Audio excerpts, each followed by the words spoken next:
એક વત્તા એક બે થાય, એક વત્તા એક બે થાય, અને પારકી પંચાત કરો તો બીજા સાથે ઝઘડો થાય. હા, અમુક અમુક તો પંચાયતી જેટલા બધા વધી ગયા છો. આ ગામની પંચાયત કરવામાંથી ઊંચા નથી આવતા, બોલો. હા, હમણાં હું મારા સોસાયટીના નાકે મારી ગાડી ધોતો, તો એક જણ આવ્યો, મન કે મયુરભાઈ શું કરો છો?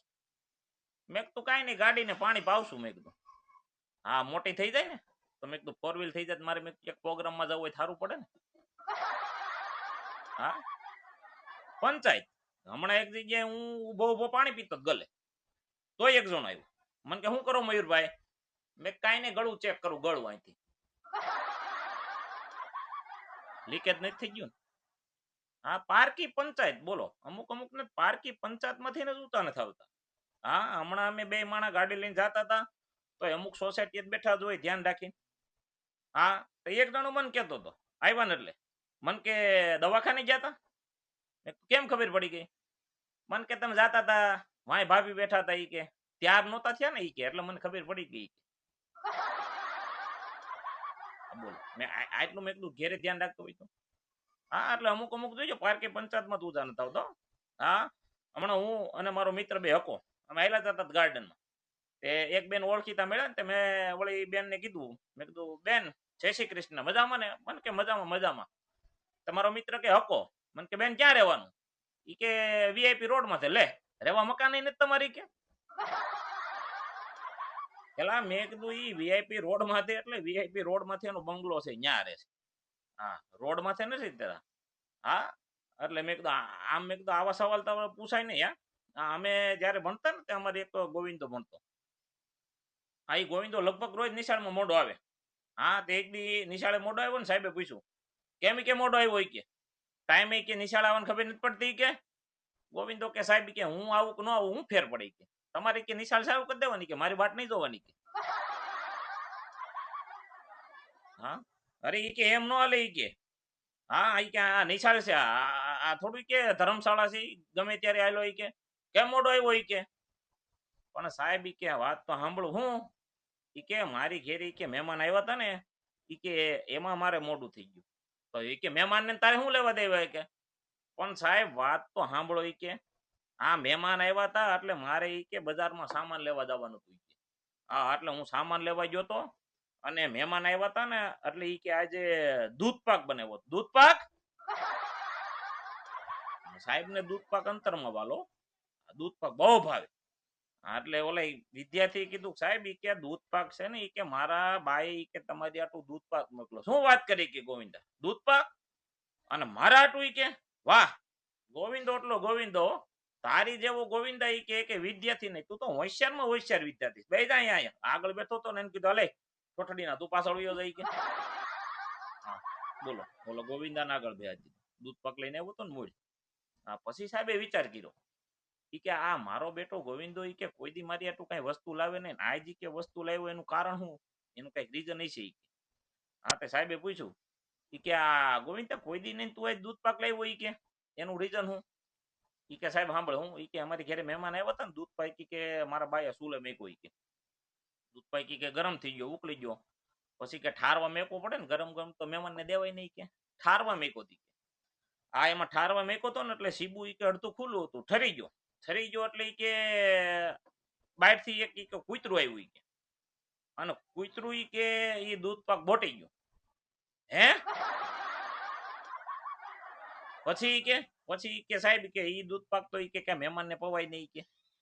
હા, એટલે મારા બાએ કીધું ઈ કે તારા સાહેબ ને ઈ કે દૂધ પાક બહુ ભાવે છે, એને આટલું દૂધ પાક લઈ લો. હા ને સાહેબ ધોમ થઈ ગયા. તારી જાતના ગોવિંદા ઈ કે હેઠો દૂધ પાક મને પાઈ દીધો. ઈ કે હા, તે સાહેબ સૂટા લોટાનો ઘા કર્યો. લોટો રમણ ભમણ આખા ક્લાસ. આ દિવાળી થી ઓલા દિવાળી, ઓલા દિવાળી થી આ દિવાળી, આ દિવાળી થી ઓલા દિવાળી, આખા ક્લાસમાં ફરે. લોટાનો ઘા કર્યો ને તો ગોવિંદો રોવા માંડ્યો. સાહેબ પાછા ખીજાણા. એક તો ઈ કે હેઠો દૂધ પાક ઈ કે મને પાઈ દીધો અને ઉપરથી રોવે છે કે પાછો. તો ગોવિંદો હું કે ખબર છે કે રોવું નહીં શું કરું? ઈ કે તમે જે ઈ કે લોટાનો ઘા કર્યો ને ઈ કે ઈ મારા દાદા ને ઈ કે લોટે જવાનો લોટો હતો ઈ કે. હા પછી તો ઓલા સાહેબ રાજીનામું મૂકીને જ વહી ગયા. હા એટલે ઘણી વખત આવા પ્રસંગો બની જાય છે. હા એટલે ધ્યાન રાખવું પડે. હા આ મુંબઈમાં એક બાપાએ મોટો મોલ અને મોલ ની સામે કરિયાણાની દુકાન કરી. હા એટલે મોલ વાળા છે ઘી વેચે, 500 રૂપિયાનું શુદ્ધ ક્યાંય મળશે. બાપાને નાની એવી દુકાન, નાની એવી દુકાનમાં બાપાએ બોર્ડ માર્યું કે અહીંયા 400 રૂપિયાનું કિલો કે ઘી મળશે. મોલ વાળા કે ઓલા બાપા કે નાની એવી દુકાન આકે છે કે 400 રૂપિયા કિલો ઘી વેચે, આપણે એક કામ કરો 300 કરો. બાપા 200 કીધા. મોલ વાળા મૂંઝાણા. ઈ કે આ 500 રૂપિયાનું ઘી આપણને નથી પોહાતું, આને 200 રૂપિયાનું કેમ પોહાય છે? બે જણાને મોકલા જાવ, દાદાને પૂછે એવું કે. દાદાને પૂછ્યું કે આ 200 રૂપિયાનું તમે કિલો ઘી વેચો છો, ઈ કે અમને ઈ કે 500 રૂપિયા નથી પોહાતું, પણ અમે તો ઈ કે તમારે અરે હરીફાઈમાં ચડી ગયા, તમારી એવી નાની એવી દુકાન છે, તમે હરીફાઈમાં ન ચડતા. ઈ કે અમારી અરે હરીફાઈમાં ચડશો ને તો ઈ ખોવાઈ જાવ એમ. હવે દાદા કે ખોવાઈ બીજા. ઈ કે હું કાઠિયાવાડી બાપા છું. હા ઈ કે મેં હજી 200 નું કર્યું, હજી તું 100 નું કરે તો હું મફતમાં કરી. ઈ કે હા બાકી ઘી તો હું વેચાય જ. આવડા જઈને મેનેજર ને કીધું કે બાપા તો આવી રીતે આમ વાત કરે. તે મેનેજર આવ્યો. ઈ કે બાપા ઈ કે અમે 100 રૂપિયા કિલો કરી અને તમે ઈ કે મફતમાં વેચ્યું, મફતમાં તમને પોહાય? અરે મફતમાં પોહાય, હું તમે મફતમાં કરશો ને તો હું 2 કિલો આપે. પણ તમને ઈ કે પોહાય કેમ? ઈ કે ઈ જાણવાની કે 2 લાખ રૂપિયા થાય. આવડા મોલ ના માલિક ને ફોન કર્યો, બાપા આમ કે શીખે. મોલ નો માલિક કે કાંઈ નહીં, કે 2 લાખ રૂપિયા આપી દો પછી જાણી લો.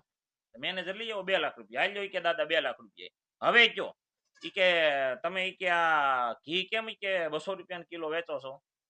બાપા કે હું ક્યાં ઘી વેચું? કેમ? ઈ કે તમે ખાલી ઈ કે ભાવ ઘટાડો ને, હું તો ખાલી બોર્ડ જ બદલું છું. અહીંયા ઘી કોણ રાખે? હા કાઠિયાવાડી બાપા. આ કાઠિયાવાડી ને લગભગ તમે છે હા ઈ ભૂગો નહીં. હા અમારે તો કે મારે ઘણી જગ્યાએ પ્રોગ્રામ હોય. હમણાં એક ભાઈ ને અહીંયા મહેમાન આવ્યો ને, તેને બાપા કીધું જા બજારમાંથી સરસ મજાનો શ્રીખંડ લેતો આવ. છોકરો જો શ્રીખંડ વાળાની દુકાને જઈને ઈ કે 1 કિલો શ્રીખંડ આપો. ઈ કે સરસ મજાનો. દુકાન વાળો કે હમણાં ઈ કે મધ જેવો શ્રીખંડ આપો. બોલો કે શ્રીખંડ લેવા આવ્યો છો ને તમે મધ જેવું શ્રીખંડ આપો, તો શ્રીખંડ લેવું એની કરતા મધ સારું નહીં કે. હા તો શ્રીખંડ નો લીધું, ના પાડી દીધી. મધ વાળા ગયો. ઈ કે 1 કિલો ઈ કે મધ આપો. દુકાન વાળો કે હમણાં ઈ કે આમ જોવો તેલ જેવું મધ આપો. બોલો કે મધ લેવું તો એની કરતા તેલ લેવું સારું નહીં કે. હાલો ઈ કે રેવા દો, મધ નથી લેવું. ત્યાંથી જો તેલ વાળા કે તેલ આપો. ઈ કે 1 કિલો. ઈ કે મહેમાન આવ્યા છે ને તો અરે કે હમણાં પાણીની ધાર જેવું આપું જોવો. ઈ કે બોલો કે પાણીનું ધાર જેવું તેલ આપે તો ઈ કે પાણી તો ઘેર જ છે. ઈ કે હાલો નથી જોતું, વિયો જો ઘેરે. હા એને બાપાએ કીધું શ્રીખંડ લેવા ગયો, પેલા શ્રીખંડ લઈને ન આવ્યો. ઈ કે ભાઈ હું શ્રીખંડ વાળાની દુકાને ગયો ને તો શ્રીખંડ વાળાએ મને કીધું ઈ કે હમણાં ઈ કે મધ જેવું આપું. ઈ કે તો મેં કીધું મધ જ લેવાય ને. કે મધ વાળા અહીંયા ગયો તો ઈ કે હમણાં તેલ જેવું આપું. તો ઈ કે આપણે તેલ જ લેવાય ને, કે મધ થોડું લેવાય. અને તેલ વાળા અહીંયા ગયો તો એને શું કીધું ખબર કે હમણાં પાણી જેવું ઈ કે તેલ આપવું. ઈ કે તો પાણી કે આપણે ગોળે છે કે મહેમાનને પાઈ ગયો.